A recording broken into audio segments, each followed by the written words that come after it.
Seiring dengan semakin gencar-gencarnya strategi pemerintah dalam menanggulangi penyebaran COVID-19 yang masih mewabah, istilah PSBB sudah sangat familiar di telinga masyarakat. Juga mulai diberlakukan di beberapa daerah seperti Jakarta dan Bandung Raya. PSBB merupakan singkatan dari pembatasan sosial berskala besar yang dianggap mampu mempercepat penanggulangan sekaligus mencegah penyebaran COVID-19 yang semakin meluas di Indonesia. Presiden Jokowi telah menetapkan peraturan pemerintah terkait hal tersebut dan diperinci dengan peraturan Menteri Kesehatan. Lantas, sebenarnya apa itu PSBB dan apa fungsinya? Berdasarkan peraturan pemerintah nomor 21 tahun 2020 pasal 1, pembatasan sosial berskala besar merupakan pembatasan kegiatan tertentu dalam suatu wilayah yang diduga terinfeksi COVID-19. Namun, tidak serta-merta wilayah yang terinfeksi lantas dapat menerapkan PSBB.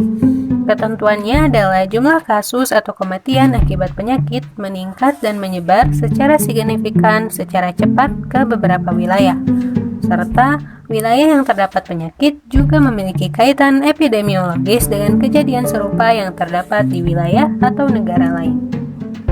Dari kedua kriteria tersebut, barulah Menteri Kesehatan dapat menentukan apakah wilayah tersebut layak untuk diterapkan PSBB atau tidak. Namun, para kepala daerah juga memiliki hak untuk mengajukan permohonan PSBB yang didasari oleh data kasus COVID-19 yang terjadi di daerahnya masing-masing. Apabila suatu wilayah telah disetujui oleh Menteri Kesehatan, maka PSBB akan diberlakukan selama masa inkubasi terpanjang yaitu 14 hari. Namun, apabila setelah 14 hari tersebut masih terlihat adanya penyebaran seperti ditemukannya kasus baru, maka masa PSBB akan diperpanjang selama 14 hari ke depan hingga kasus terakhir ditemukan. Apa saja yang dibatasi dalam PSBB?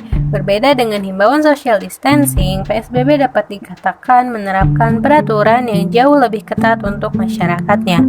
Adapun aktivitas yang dibatasi adalah aktivitas di sekolah dan tempat kerja, kegiatan keagamaan, kegiatan di fasilitas umum, kegiatan sosial dan budaya, serta operasional transportasi umum. Kemudian apa fungsi PSBB di Indonesia? Fungsinya adalah mencegah terjadinya perkumpulan orang baik dalam jumlah kecil hingga jumlah besar dan menekan penyebaran COVID-19 itu sendiri di kalangan masyarakat. Dengan adanya PSBB diharapkan mampu melindungi orang-orang dari penularan COVID-19 hingga kasus terakhir. Namun tentu saja tidak ada kebijakan yang berhasil tanpa adanya kerjasama dari masyarakatnya sendiri. Maka dari itu, diharapkan dengan diberlakukannya PSBB, masyarakat juga turut berkontribusi dan menaati pemerintah agar penyebaran COVID-19 bisa segera berhenti.